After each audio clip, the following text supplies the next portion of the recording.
Բարև ձեզ հարգելի հայրենակիցներ, ես Մարատ Հակոբյանն եմ Կիևից։ Այսօր Ուկրաինա-Ռուսաստանի լայնածավալ ներխուժման 1481-րդ օրն է, իրադարձությունները շատ են չնայած հանգստյան օրվան, ուստի կփորձեմ ձեզ հակիրճ ներկայացնել ամենակարևորը, ավելի ու ավելի շատ աղբյուրներ հայտնում են, որ Ռուսաստանը մեծ խնդիրներ ունի ռազմաճակատում հարձակման հետ կապված, նշվում է, որ ռուսական բանակը ծանր կորուստներ է կրում, իսկ առաջխաղացումը փաստացի կանգ է առել, այսօր կարող են ինչ-որտեղ առաջ շարժվել, իսկ վաղը կորցնել գրավածը, բայց կորուստները արդեն անդառնալի են։ Սակայն սկսենք քաղաքական իրադարձություններից, թեև մեր օրերում բոլոր քաղաքական իրադարձությունները գործնականում նույնպես կապված են պատերազմների հետ։ Երեկ էր, որ հիշեցինք աֆղանա-պակիստանյան պատերազմի մասին, երբ այսօր արդեն նորություններ ունենք այնտեղից, լրատվամիջոցները գրում են, որ Պակիստանը ավիահարվածներ է հասցրել Կանդագարում աֆղանական Թալիբանի հետախուզության կենտրոնակայանին, հաղորդվում է, որ հարվածի պահին թալիբները գաղտնի խորհրդակցություն էին անցկացնում եւ հետախուզության ղեկավարության գրեթե բոլոր անդամները ոչնչացված են, իսկ թալիբների հակառակորդները ազգային դիմադրության ճակատի ներկայացուցիչները հայտարարում են, որ Աֆղանստանում իշխող Թալիբան գերագույն առաջնորդ Հայբաթուլլահ Ախունդզադան զոհվել է Պակիստանի հարվածի հետևանքով, սակայն տարածաշրջանից ստացվող տեղեկությունը այնքան քիչ է, որ չափազանց դժվար է հստակեցնել։ Տեսնենք, գուցե հաստատում կամ հերքում լինի։ Մեր եթերի պատրաստման պահին դեռ մանրամասներ չկան։ Իրանի վերջին շահի որդին Ռզա Փեհլևին հայտարարել է, որ կապի մեջ է Ամերիկայի նախագահ Թրամփի վարչակազմի հետ եւ պատրաստ է վերադառնալ Իրանի առաջին իսկ ազատագրված քաղաքը։ Ամենայն հավանականությամբ Փեհլևին հույս ուներ, որ քրդերին կհաջողվի որևիցե բնակավայր գրավել արևմտյան Ադրբեջան կոչվող տարածաշրջանում, սակայն առայժմ շոշափելի արդյունքներ չկան, իսկ Իսլամական հեղափոխության պահապանների կորպուսը ընդհանրապես հայտարարեց Իրան ներթափանցած քուրդ զինյալների ոչնչացման գործողության ավարտի մասին։ Դե եթե ասենք ընթացքի մասին ինչ-որ բաներ հաղորդեին, կարող էինք մտածել, որ չափազանցնում են, բայց եթե ասում են, որ ավարտել են, ուրեմն հավանականությունը շատ է։ Այս պահին քրդերը հաջողություն չեն արձանագրել։ Մենք էլ սա ֆիքսենք, այնպես որ Փեհլևիի հայտարարությունները, որ գալիս է Իրան, սա զուտ պրոպագանդիստական կարելի է համարել։ Իդեպ իրանական վարչակարգը, ավելի ճիշտ դրա մնացորդները այնքան են խայտառակված, որ նույնիսկ Ղազախստանի նախագահ Տոկաևն է ընդգծում, որ Փեզեշքյանը օրինակ չի տիրապետում իշխանության ողջ ծավալին, դիվանագիտական լեզվից թարգմանելով, ասենք, որ դա նշանակում է, որ Իրանի նախագահը չի վերահսկում իրավիճակը։ Մենք մեր նախանցյալ օրվա եթերում խոսել էինք այդ մասին, որ Իրանում արդեն տեղի է ունեցել իշխանափոխություն, բայց ոչ այնպիսին, որը ցանկալի կլիներ Արևմուտքի կամ օրինակ Հայաստանի համար։ Վերադառնալով Տոկաևին, ասեմ, որ նա նախ գովեց Փեզեշքյանին իր աշխարհիկ հայացքների համար, նաև ընդգծեց, որ ողջունել է նրա հավաստիացումները հարևան երկրներին չհարվածելու վերաբերյալ, սակայն Ղազախստանի նախագահը շեշտեց, որ տեսնելով Իրանի հարվածները հարևաններին, եկել է այն եզրակացության, որ Փեզեշքյանը չի տիրապետում իշխանության ողջ ծավալին, Իրանը դեգրադացվում է, ընդ որում սրընթաց կերպով։ Իդեպ արբանյակային վերլուծությունը բացահայտել է մասշտաբային ավերածություններ ողջ Իրանում պատերազմի սկզբից ի վեր, այս մասին հայտնում է Washington Post-ը, հղում անելով Օրեգոնի նահանգային համալսարանի հետազոտության արդյունքներին, ըստ տվյալների ավերածությունների խոշոր օջախներ են գրանցվել Թեհրանում եւ Շիրազում, նշանակալի վնասներ են արձանագրվել նաեւ Սպահանում, Բանդար Աբաս նավահանգստային քաղաքում, որտեղ գտնվում է Հորմուզի նեղուցի մոտակայքում գտնվող առանցքային ռազմածովային բազան, վնասվել է ավելի քան 40 շինություն։ Հետազոտողները ընդգծում են ներկայիս հակամարտության բացառիկությունը, այժմ իրականում չկա ռազմաճակատի գիծ, ավերածությունները տեղի են ունենում միաժամանակ Իրանի տարբեր անկյուններում, իսկ Ամերիկայի եւ Իսրայելի հարվածները չեն դադարում եւ ավերածությունների մասշտաբները աճում են ոչ թե օրերի ընթացքում, այլ ժամերի ընթացքում։ Միևնույն ժամանակ Իրանի պաշարները սպառվում են, բազմաթիվ աղբյուրների հաղորդումները հաստատում են, որ Իրանը ունի չափազանց քիչ բալիստիկ հրթիռներ եւ արձակման կայանքներ, հաշվի առնելով, որ ամենօրյա արձակումների քանակը պատերազմի սկզբի համեմատ նվազել է 91%-ով, Թեհրանը այժմ կոչ է անում Լիբանանում իր դաշնակիցներին Հեզբոլլահին եւ եմենցի հուսիտներին էսկալացիայի ենթարկել հարձակումները իսրայելական եւ ամերիկյան թիրախների վրա Իրանի վրայից ճնշումը շեղելու համար։ Պաշտոնատար անձանց գնահատականներով մնացած շարժական արձակման կայանքները Իրանում կարող են սպառվել 6 օրվա ընթացքում, դե ինչ մենք ձեզ հետ միասին կհետևենք, թե արդյոք դա այդպես կլինի։ Իդեպ այսօր Իսրայելի պաշտպանության բանակի ռազմաօդային ուժերը նորից գրոհել են Իրանի արևմուտքում գտնվող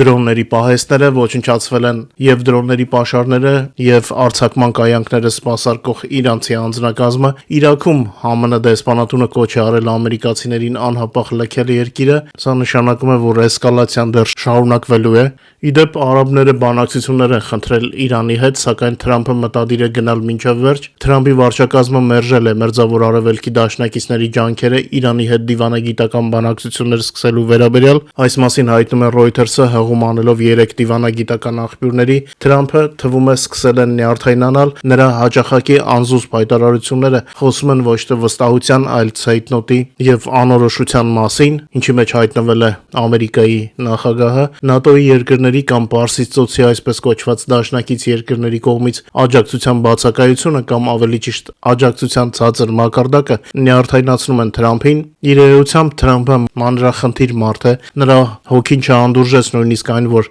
Ամերիկայի դաշնակից ծոցի երկրների անփույթ կազմակերպված ամերիկյան պաշտպանության ֆոնին ուկրաինական տեխնոլոգիաների հանդեպ ուշադրությունը մղվեց առաջին պլան։ Այժմ Թրամփը բաց չի թողնում առիթը հայտարարելու, որ Ուկրաինայի օգնության կարիքը չունի։ Նա այնքան է տարվել այդ ժխտմամբ, որի նպատակն է թույլ չտալ ուկրաինական արտադրանքի գովազդումը, որ ինքն էլ չի նկատում, թե ինչպես է արդեն ծիծաղի ու հեգնանքի արժանանում գործընկերների կողմից, իսկ ուկրաինական դրոնների հանդեպ հետաքրքրությունը գնալով աճում է։ Իսկ Ուկրաինան շարունակում է հարվածները թշնամու օբյեկտներին, ամբողջ գիշեր որոտներ էին լսվում Ռուսաստանի տարբեր տարածաշրջաններում։ Ուկրաինայի զինված ուժերը խոցել են զենիթ-արտիլային համալիրների հրթիռների պահեստը օկուպացված Դալժանսկում, սա Լուգանսկի մարզում է, բայց դա իհարկե ամենը չէ, բարի դրոններն ու հրթիռները թռչում էին ինչպես ռազմաճակատում օկուպանտների դիրքերի, այնպես էլ Ռուսաստանի տարածքի ուղղությամբ։ Նախորդին ռուսական իշխանությունները դժգոհում էին Մոսկվայի ուղղությամբ մեծաթիվ դրոններից, եւ մինչ ռուսական օրեցօր հալչող հոպը փորձում է պաշտպանել Կրեմլը, այլ ուղղություններով ուկրաինական դրոններն ու հրթիռները հասնում են իրենց թիրախներին, հատկապես թեժեր գիշերը Ղրիմում, որտեղ ոչնչացվում էր օկուպանտների հոպը։ Ուկրաինան կրկնակի հարված է հասցրել Կրասնոդարի երկրամասի կարևոր նավթային խաբին, խոսքը Ծիխարեցկի նավթային խաբի մասին է, օրերս առաջին հարվածի մասին էի ձեզ հայտնել։ Սա այն հաբն է, որ կասպիական նավթն էր առաջ տեղափոխում դեպի Եվրոպա, իսկ հիմա կասկածներ կան, որ ռուսական նավթն է երրորդ երկրներով գնում դեպի Եվրոպա։ Ռուսական Բելգրադում հրթիռային հարձակումից հետո էլեկտրոէներգիայի խափանումներ են սկսվել, քաղաքի մի մասը մնացել է առանց լույսի նորից։ Կարծում եմ մեր տելեգրամյան ալիքի հետևորդները արդեն տեսել են ուկրաինական դրոնների եւ հրթիռների տեղաշարժի բոլոր հնարավոր կադրերը։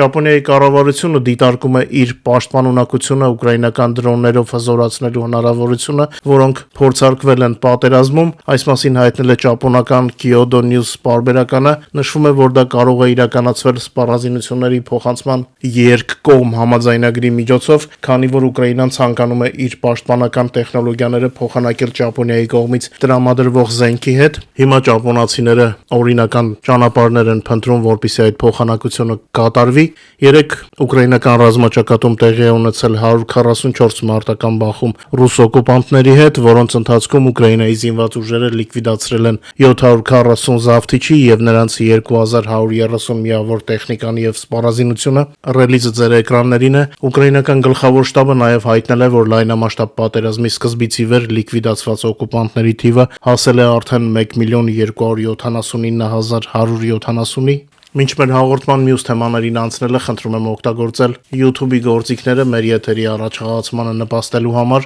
Խնդրում եմ լայքեք եւ եթե հնարավոր է կիսվեք մեր հեռարձակմամբ սոցիալական ցանցերում։ Հիշեցնեմ նաեւ, որ օրը գրեթե 24 ժամ կարող եք տեղեկանալ Ուկրաինայի եւ Ուկրաինայի շուրջ նորությունների մասին մեր Telegram-յան ալիքից, QR կոդը ձեր էկրաններին է, ովքեր դեռ բաժանորդագրված չեն, բաժանորդագրվեք եւ վայելեք։ Իսկ ես օգտվելով առիթից ուզում եմ շնորհակալություն հայտնել ձեզ ամեն օր ինձ ցուցաբերած աջակցության համար, ձեր լայքերով եւ մեր եթերները տարածելով շատ եք օգնում, շատ շնորհակալ եմ ձեզ։ Եվ այսօր ցավալի լուր իմացանք Ֆեոդոսիայում Արմյանսկայա փողոցում գտնվող Սուրբ Գաբրիել եւ Միքայել հրեշտակապետերի տաճարը մասնակիորեն փլվել է շենքի անկյունային հատվածը։ Հիշեցնենք, որ դեռ հունվարին Ֆեոդոսիայի բնակիչները նկատել էին, որ հնամենի եկեղեցու զանգակատունը սկսել է քանդվել։ Այն ժամանակ մենք մեր եթերում ձեզ պատմել էինք օկուպացված Ղրիմում հայկական ժառանգության հետ կապված իրավիճակի մասին։ Ցավոք սրտի ոչ ոք չհետաքրքրվեց եկեղեցու ճակատագրով։ Սուրբ Գաբրիել եւ Միքայել հրեշտակապետերի եկեղեցին հայկական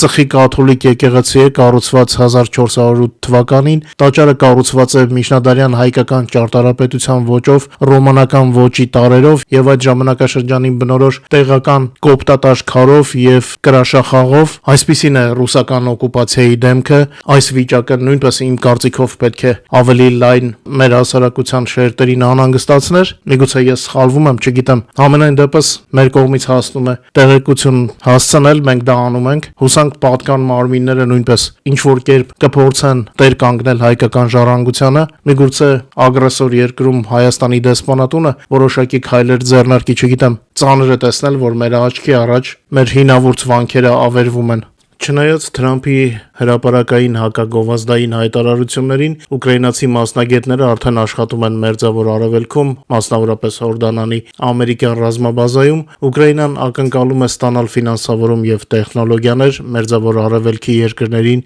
դրոնների հարձակումից պաշտպանվելու հարցում օգնություն ցուցաբերելու դիմաց։ Այս մասին հայտարարել է նախագահ Զելենսկին տարածաշրջան ուկրաինացի մասնագետներ ուղարկելուց հետո։ Ըստ Reuters-ի տվյալների Կիևն արդեն փորձագիտական խմբեր է ուղարկել Կատար, Արաբական Միացյալ Էմիրություններ եւ Սաուդյան Արաբիա։ Ավելին, չնայած Թրամփի կողմից հրապարակային հերքումներին, ուկրաինական թիմն արդեն աշխատում է Հորդանանում գտնվող ամերիկյան բազայում։ Զելենսկին ընդգծել է, որ խոսքը Իրանի դեմ մարտական գործողություններին Ուկրաինայի մասնակցության մասին չէ։ Նրա խոսքով ուկրաինական խմբերը պետք է իրականացնեն սպառնալիքների գնահատում եւ ցույց տան, թե ինչպես պետք է աշխատեն դրոններից պաշտպանության համակարգերը, նախ եւ առաջ իրանական շահեդների դեմ։ Զելենսկին նաեւ հայտնել է, որ շուրջ 10 երկիր դիմել է Ուկրաինային նման օգնության խնդրանքով։ Փաստացի Կիևը փորձում է 4 տարվա մեծ պատերազմի փորձը վերածել պաշտպանության համար կոնկրետ օգուտների։ Զելենսկին ուղղակիորեն ասել է, որ Ուկրաինայում այժմ անհրաժեշտ են տեխնոլոգիաներ եւ ֆինանսներ։ Միևնույն ժամանակ նա խոստովանել է, որ այն հարցը, թե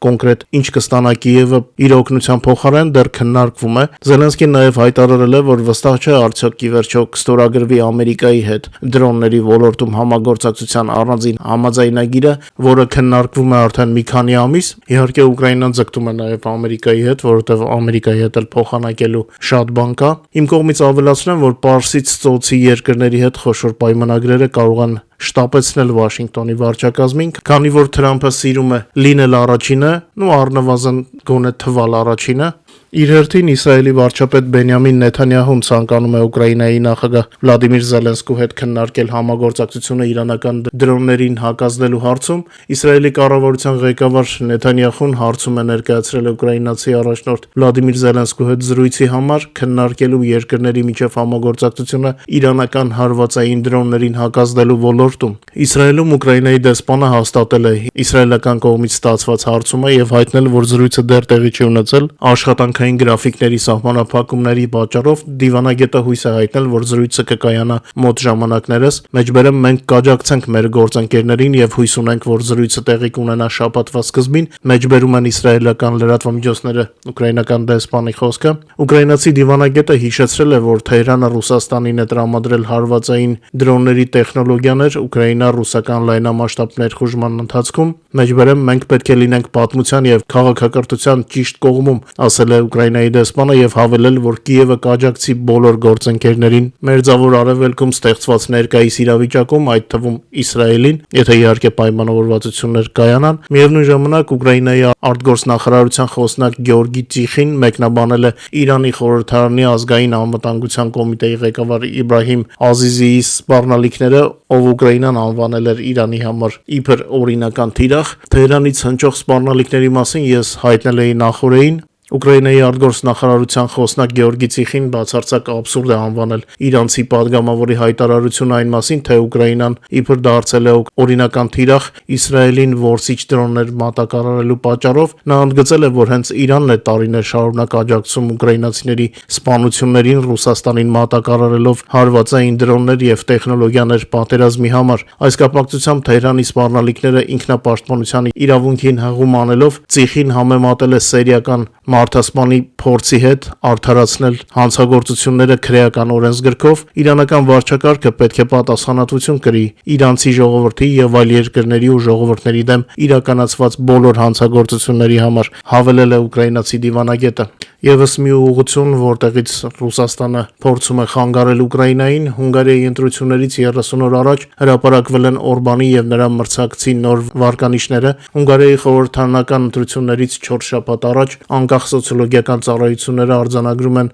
Օրբանի մրցակից Պետեր Մադյարի գլխավորած ընդդիմադիր Տիսա կուսակցության առավելությունը։ Ըստ այդ տվյալների Տիսան հավաքում է շուրջ 49%, մինչդեռ այսօրվա վարչապետ Վիկտոր Օրբանի իշխող Ֆիդես կուսակցությունը ստանում է մոտ 37%։ Միևնույն ժամանակ իշխանամետ սոցիոլոգիական ընկերությունները հրապարակում են հակառակ արդյունքներ, նրանց հարցումներում հենց Ֆիդեսն է ստանում մոտ 48%, իսկ Մադյարի կուսակցությունը շուրջ 40%։ Այսպիսով քվեարկությունից առաջ երկիրը փաստացի ապրում է երկու տարբեր սոցիոլոգիական պատկերների մեջ։ Polymarket խաղադրույքային հարթակը նույնպես ցույց է տալիս Մադյարի առավելությունը։ Ըստ հարթակի տվյալների հավանականությունը, որ հենց Օրբանի մրցակիցը կդառնա Հունգարիայի հաջորդ վարչապետը, գնահատվում է մոտ 64%, մինչ Օրբանի հնարավորությունը շուրջ 35%։ Կանխատեսումների բարդությունն այն է, որ Հունգարիայի խորհրդարանը ընտրվում է խառը համակարգով, 106 падգամավոր անցնում է մեծամասնական ընտրակարգով եւ եւս 93-ը կուսակցական ցուցակներով։ Հենց ընտրատարածքներում մղվող պայքարը կարող է որոշել արդյոք Օրբանը կպահպանի իշխանությունը թե ոչ։ Այս ընտրությունները ցավոք նշանակություն ունեն Ուկրաինայի եւ ողջ Եվրոպայի համար։ Օրբանի քարոզարշավը հիմնված է Ուկրաինային խիստ քննադատության եւ Կիևին օգնություն տրամադրելու դեմ ուղղված հակաեվրոպական հռետորաբանության վրա։ Հունգարիայի վարչապետը պարբերաբար արգելափակում է Ուկրաինայի աջակցության հետ կապված Եվրոմիության որոշումները, ինչպես նաեւ դեմ է արտահայտվում Եվրոմիությանը նրա անդամակցության արագացմանը։ Ուստի ապրիլի 12-ի ընտրությունների ելքը դիտարկվում է ոչ միայն որպես Հունգարիայի ներքաղաքական հարց, այլև որպես գործոն, որը կարող է ազդել Ուկրաինայի եւ Ռուսաստանի դեմ պատերազմի վերաբերյալ եվրոպական քաղաքականության վրա։ Սպասենք մեկ ամսից պարզ կլինի։ Անցնենք ռազմական նորություններին։ Մարտի 12-ի գիշերը Ուկրաինայի զինված ուժերը հարվածել են Ռուսաստանի Կրասնոդարի երկրամասի Ծիխարեցկ քաղաքի արվարձանում գտնվող նավթաբազային։ Օբյեկտը գտնվում է Ուկրաինայի վերահսկողության տակ գտնվող տարածքից մոտ 350 կիլոմետր հեռավորության վրա։ Հարձակման մասին տեղեկությունը արդեն հաստատել է ռուսական տարածաշրջանի օպերատիվ շտաբը։ Ռուսաստանի իշխանությունների վարկածով ուկրաինական դրոնների բեկորների ընկնելու հետևանքով նավթաբազայում հրդեհ է բռնկվել, վնասվել են նաև երկու բարձրավոլտ գծեր, տուժածներ ռուսների խոսքով չկան, օբյեկտի վնասների չափերը ներկայումս ճշտվում են։ Հայտնի է նաև, որ բացի Տիխորեցկից հրթիռային հարված է հասցվել ռուսական Բելգրոդին, տեղական իշխանությունները հայտնում են էներգետիկ օբյեկտների լուրջ վնասների մասին։ Ենթադրվում է, որ խոսքը լուչ ջերմաէլեկտրակենտրոնի եւ այլ կայանների մասին է։ Տեղական ալիքները գրում են հերթական բլեքաութի մասին Բելգրոդում, ջրի եւ ջեռուցման մատակարարման խափանումների մասին նաև։ Նշենք, որ Ծիխարեցկի նավթաբազան արդեն հարվածի տակ էր հայտնվել մարտի 12-ին։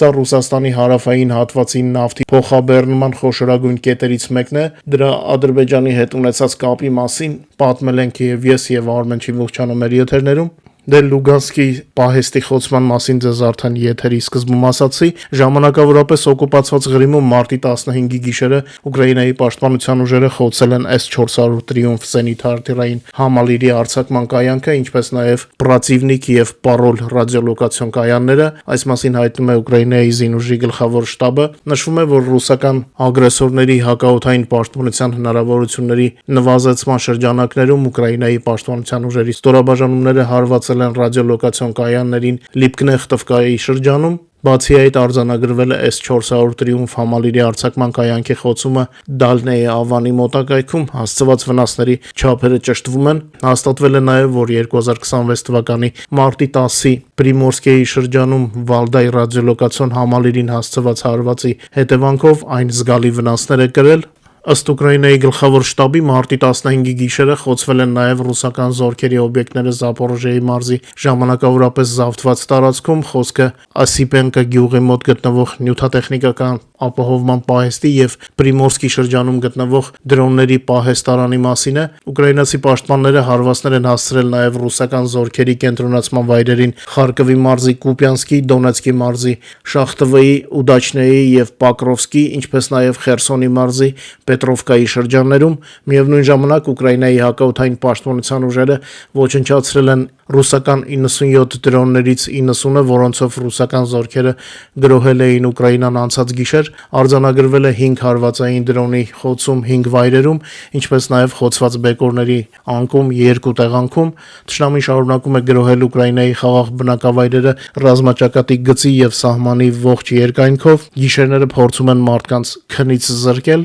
Նախագահ Վլադիմիր Զելենսկին հայտարարել է, որ պաշտպանության նախարար Միխայիլ Ֆյոդորովի առաջնահերթ խնդիրը երկնքի փակումն է, ինչը ենթադրում է սեփական հակաօդային պաշտպանության համակարգի ստեղծում։ Այս մասին նա հայտնել է լրագրողների հետ շփման ընթացքում, մեջբերեմ, հարցը հոպի մեջ է, կամ Ամերիկան կտա մեզ Պետրիոտի արտոնագիր լիցենզիա, կամ մենք արտոնագիր կստանանք եվրոպական գործընկերներից, նրանցից որևէ մեկից, կամ Ուկրաինան կունենա իր սեփական հոպամակարգը, որը կհայտնվի ավելի շուտ։ Չպետք է հրաժարվել այս մոտեցումներից եւ ոչ մեկից, բայց թե որը կլինի ավելի շուտ կտեսնենք։ Միխայիլ Ֆյոդորովը հոբ հրամանատարի հետ միասին ողջ մասնավոր սեկտորի հետ պետք է կենտրոնանան այս հարցի վրա, նշել է Զելենսկին, հավելելով, որ մենք քայլեր ենք ձեռնարկում հոբի եւ հրթիռաշինության ուղղությամբ, դուք դրանք կտեսնեք, ասել են Ուկրաինայի նախագահը։ Ուկրաինան անընդհատ կատարելագործում է իր հակաօդային պաշտպանության միջոցները, որովհետև երկիրը մեծ է եւ ռուսական հարվածները չեն դադարում,